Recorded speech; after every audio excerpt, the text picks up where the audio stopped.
halfway through. Welcome to High Five, everyone. Thank you. It's Friday again, and we've got a wonderful guest with us this afternoon. Steve Browne, how are you doing? Scott, great. How are you? Steve. Rory, good to see you, man. How are you doing? Good, good. Great to see you. And what minus temperature are we at in Cincinnati? We're at 30, Woo! but since not 30 below. I do have a friend in Minnesota, and honestly, he sends me the temperature every day, and on his car, it said -36, and that was the air temperature outside. Yeah. So I don't know what that is in Celsius, but it doesn't matter. That cold is just awful. That's that in Celsius, that's just the end of the world. That's for Celts like Scott and myself, it's just that's the end of the game. You know, there's no coming back from that kind of cold. It's vicious. We just thought we'd keep up tradition of every Zoom call in history starting with a weather conversation. Let me talk about first of all how I came to meet you, Steve, and how I knew you. That's probably a good place to start. So I've got a pen that Joe Cervana gifted me here, the little Be the Ripple pen that I know that you own one of these as well. Through it's probably our combined work, because Rory's been heavily involved in KindFest as well. Certainly the first one in the UK, and a little bit of time he spent in the US one as well. I got to know you through Be the Ripple, and also obliterating me in quiz nights on Friday night with HR. And since then, I've got to see you a wee bit more through your Fab HR newsletters. That's got, you know, a beautiful highlight of a lava lamp at the very top, and I'm starting to see more and more about your character and personality and stories and things through the things that I'm receiving from you, and also the rich content and real kindness content I'm seeing being generated from you online and from conversations I'm having with you as well. So I was really delighted when Joe chose you for a nomination. But I'd be keen to know, how would you describe you and what you do? What's your kind of description of yourself and what you do? I don't know. I'm not good at that part. I'm a very different person when it comes to human resources. I'm just a different person in general, and most of us are. I mean, it's not different like, ooh, I'm so unique. I'm a very extroverted person. I like off the chart extroverted. When people meet me, they're like, is that real? A quick story. Do you guys have the Myers-Briggs assessment? Yeah. Yeah. Okay. So I took it at my former employer, and the consultant came to my boss and said, I need to talk to you about his results. And I went, uh-oh. And so I am ENFJ. But when you do Myers-Briggs, there's a crossroads. Yeah. You know, and how close are you to the center? And I'm at the top of every one. Right. And she says, how do you even work with him? I said, it's like, wow. I said, that's nice. They said, he's on the ceiling all the time. How do you get him down? I don't see myself that way. I'm very outgoing. I love to connect with people. I intentionally connect with people. And I think the difference for me is that if I'm connected with you, it matters. Yeah. I don't connect with you just to collect or have a number or have a friend or a follower. I mean, if we're going to be willing to be in each other's lives, it's intentional. Yeah. Yeah, and I've seen that through your interactions, Steve, and the conversations that I've had with you, although fleeting sometimes because of the platforms that we're on and things as well. But watching you at KindFest and the emotion of what that day meant to you, when we brought you into it, and I know it was a really, you know, beautiful experience in itself, but actually being in tune with all of those speakers and all of those stories all the day, you could see your connection to what those people, you know, were sharing, and it was prop filled, which I loved. It was prop filled, and certainly what I took away from it is, you know, in the background was just how you interconnected everyone in the whole audience throughout that day. Steve, it was incredible. Yeah. Thanks. I think it's missing, and I've seen it everywhere. People want to connect. When I got the note from you, Scott, and Joe said, hey, you're going to be together with Rory, I'm like, I want to know Rory, because I know Scott, but I don't know Rory, and that drives me. You'll hear a lot of people in HR say they're people, and I don't believe them, because they really aren't. They're people to an extent. I don't mean it negatively, but you know, there's a lot of stipulations. I'll get to know you if this. I'll get comfortable with you if this, and all these steps you have to go through. And I'm not that person, man. The minute I meet you, I want to learn everything about you. Love it. Love it. We try to find job titles all the time for what we do every single day. And my latest thing in the bottom of my signature on my emails is creator, baker, and randomator. So many different things every single day. Reminds me to get cake to you as well. Oh, right. So this was the card that Joe gave you, Steve. Yeah. Speculate to accumulate. We normally take one of these cards, and the guests that we have on, we just invite them to share their last 5 days of learning, of any stories that's ignited for you, of what you've been up to in your life or your working life, or whatever stories that's ignited for you. So what's your thoughts on speculate to accumulate, if I can ask you that? What's your what ifs? It was really interesting. I'm in a great company. I've been here 15 years this year, and I've never been anywhere 15 years. And so it's easy to fall into a pattern when you're at some place sometime, and you get kind of stuck and you think you're really advancing stuff and you're not. And so when I saw this card and it was a what if, one of the challenges I have, and it's a phenomenal company, but one of the challenges I have is I'm a conceptual person. Yeah. I'm a thinker, and I'm a thinker in a company of doers. So every day I'll say, what about this? Or what if this? And they'll go, so what can I do with that? And I'm like, oh man, it just tears me in half, but I get it. I don't want to discredit or tell them what they do is just hard for me, but it's hard to be a conceptual person in a concrete world.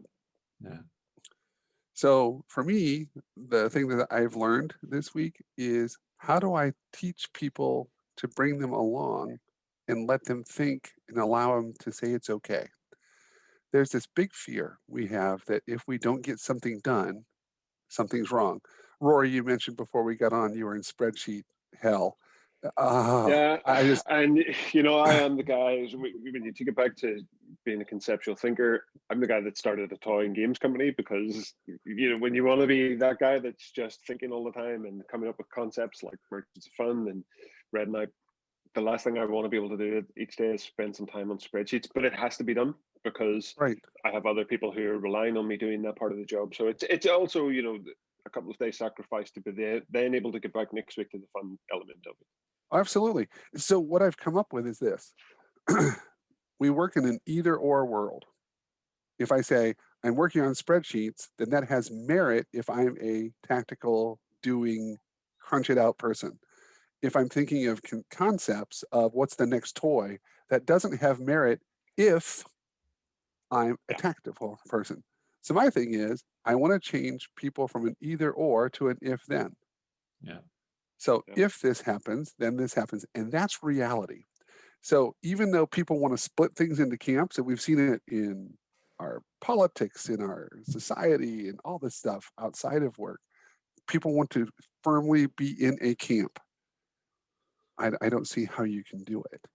So my thing is, what if we turn an organization to an if-then organization and see what happens? And more of the, if I do this, this button happens. If I do this, oh my gosh, these 7 things happen. And it hits because we're doing some organizational design work, and I'm right in the middle of it. And it's really fun, but you fight against patience and impatience and people who just want things done. I'm not that guy. I don't think things ever get done. They just stop and you start again and again and again. Fascinating. I had an amazing conversation this morning with a lady. Joe just introduces me to everybody in the world. I think every person in the last 6 months is Joanna Servana sending me a message saying, you need to speak to this person. Susie Bowman. Hello, Susie, by the way, if you're watching this. And we were having a conversation about crossroads in careers, and when you have those what if moments, actually, when you decide whether you're going to stay where you are in your reality of it, or whether you're going to push into something else and push for that dream of that thing that you want to do. And that dream can be internal, that dream can be external, depending on what you want to pursue in an employed role. But she was telling me a story about when she was doing a job in an employed role many years ago, and she had this dream about something she wanted to do, but just to then share that with someone else. Yeah, I could do this job that I've got no experience of. I could have a go at this because I think I've got an idea that could be something, or I could start this festival that could be something else. And I give so much credit to the other side of those conversations all the time. It's like that card, I can find it in my set here, that little card there, tag you're it. I sat in that conversation with Joe, and I said to her, what if we had a festival of kindness? And she could have went, yeah, that's a great idea, let's talk about it later. But she said, let's do it. How would it work? And we started bouncing ideas around with each other. And I love your values around that, Steve, that you're willing to, you know, push those things forward and actually see, well, let's see, you know, what we could do. And then you start to build some amazing solutions. It was a lovely comment I saw last week in one of the Twitter groups that we were in last week about trying to get businesses to recognize how much more brilliant their organizations would be if they just recognized the value of kindness within their organizations, and they'd really see a better way of doing it if they just trusted that they're able to do that. I think it's a wonderful sentiment and a wonderful thing that we can all do. Mm-hmm. I think the other part that I've been working on in the last 5 days is understanding people's behavior more. And understanding that the majority of people come into every day negatively. Yeah. They wake up and the first thing they go is, this is what's going to go wrong. And it's not just this, it's this. Now, that never happens, or very, very rarely. I shouldn't say never. But this whole, oh my gosh, if I talk to Rory, that happens. No, in fairness, that happens. It could happen. I should have said Scott, because that's really more accurate. Hey guys. But we set ourselves up mentally and emotionally for failure, and it just stops us in our tracks. And I think there needs to be a little more grace in the workplace, along with kindness, to say, hey, I understand what you're going through, and it may not be what I'm going through, but what you're going through has value to me. Now, what we tend to do is hear that and then want to solve something. I want to hear it. And if we work on it together, chances are you're going to get there, or you're going to get to a place where it's comfortable for you, and I'm good with that. But that's very hard for people because, again, they want so much closure, they think. And I think the problem is, back to the speculate part, they want closure on their terms. Well, that's hard, you know. To try and accommodate that kind of approach across an organization is very, very difficult. And I don't think it's sustainable. And it also can set you up for really ugly things like unkindness, bullying. You know, if people have awful behaviors and they just want to keep landing on that, it's hard to break. So my thing is like, nope, we're going to listen, twirl a little, reframe, twirl a little, tell each other have a good day, and then move on. But it takes a lot of work to do that. Yeah. So your kick-off points for your week about virtuous circles rather than vicious circles make an incredible big difference. And I know in the last 12 months, I've shifted my morning practice a lot by what I do in the morning, what I watch on TV in the morning, what I read in the morning, what I consume in the morning, what I do to try and start my day off in a better frame of mind and a better principle. I had an idea when I was out running actually earlier on about trying to do on a Monday morning on Clubhouse at 8 a.m. a randomator generator of putting random words out there to people to start their working week with a more positive intention. Perfect. And an hour every Monday morning as a workout for people to come in and actually hear stories from strangers about what they did over the weekend that was positive to get the weekend to kick off in a different way. So I just came up with when I was running this afternoon. I felt proud of myself when I got back from my run. I went, when I got home. You know what? That's wonderful. It's just really resonated with me. So this week I've started drinking a new brand of tea. Scott, you'll know it. Yogi tea brands from the UK. Other tea brands are available. And each of the bags went there individual. And you know, they've got a little message on the dunker, a little bit of paper on the end. So when you're dunking your tea bag, it was on there. And one of the tea, I should have kept it this week because it said empathize or socialize with empathy and courage.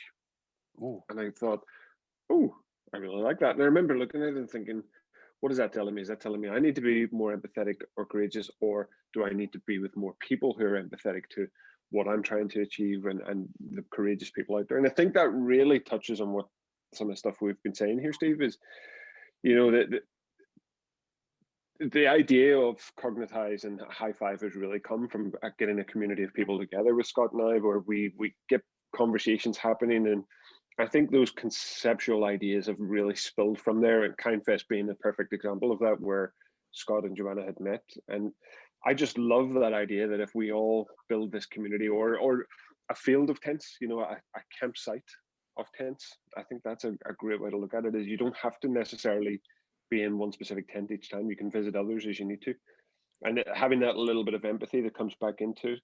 So that's a complete tangent I've just went off on. I'm drinking coffee again as we speak. So before you go any further, Rory's trying to sell to me coffee bags is a good thing, and I'm convinced he's right. Have you ever had a bag of coffee, Steve? Like instead of a tea bag, a coffee bag? Oh no, I couldn't do that. Exactly. Yeah. That's I up until December, I was a disciple of no, let's not do that. But I've been so time poor of late of just getting the nuts and bolts done for the last few weeks so I got a Christmas gift of coffee bags, and I have to say they've been a bit of a lifesaver. That's good. This is the same guy who toasts his toast on one side, Steve. I knew the toast was coming up. Yeah. So.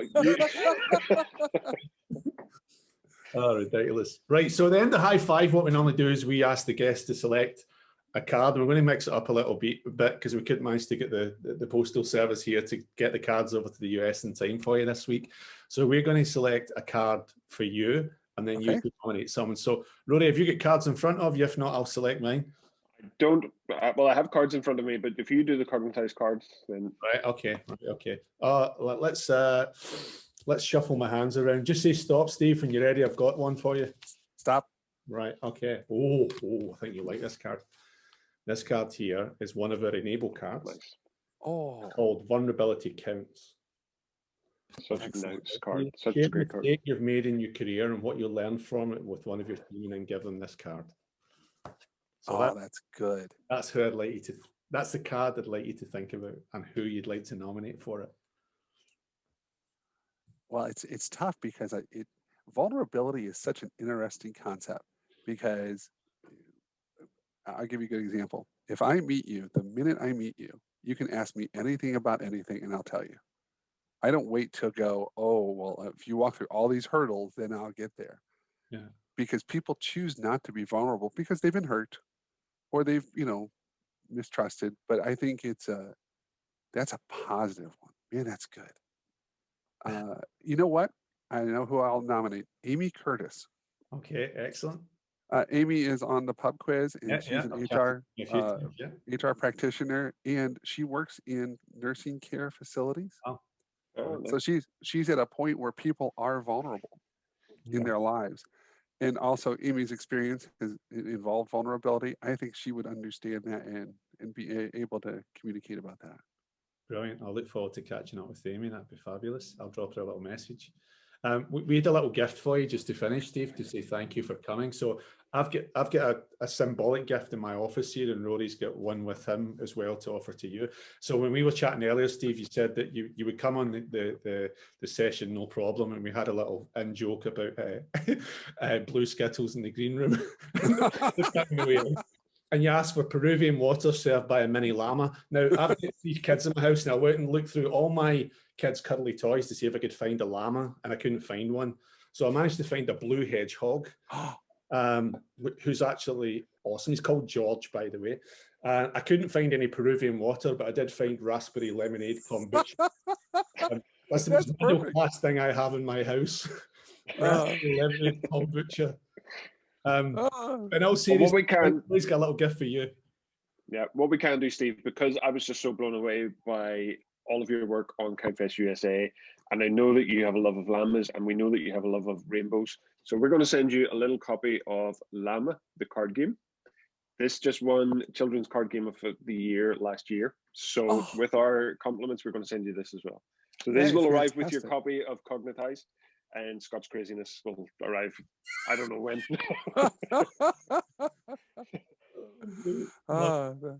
That's wonderful. Llama's into the post. Well, hold on. You know, one thing, quick story before we end.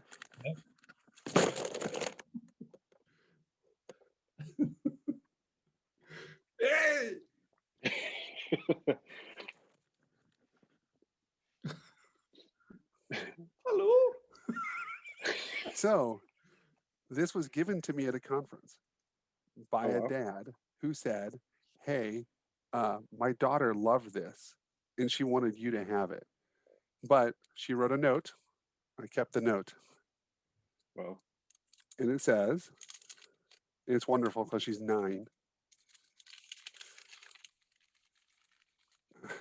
Dear Steve, I really want that llama, but Daddy gave her to you, so I wanted to know you would hug her every night and kiss her every morning. And one other thing, please call her by her name. I named her by myself. Her name is Jelly. Sincerely, Sierra. Wow. Oh, wow. I was floored by this, cried because I'm a big puppy. So I went home and into my office and found a stuffed horse that I said, you know what, I want to send something back to her. So I got Sierra's name and her address, and I wrote her a note and sent her the horse and told her the horse's name. And what I didn't know is the father said she had just started horse riding. Wow. Oh, wow. And so Love she it. says, so now she says a picture of her holding a horse on her swing set.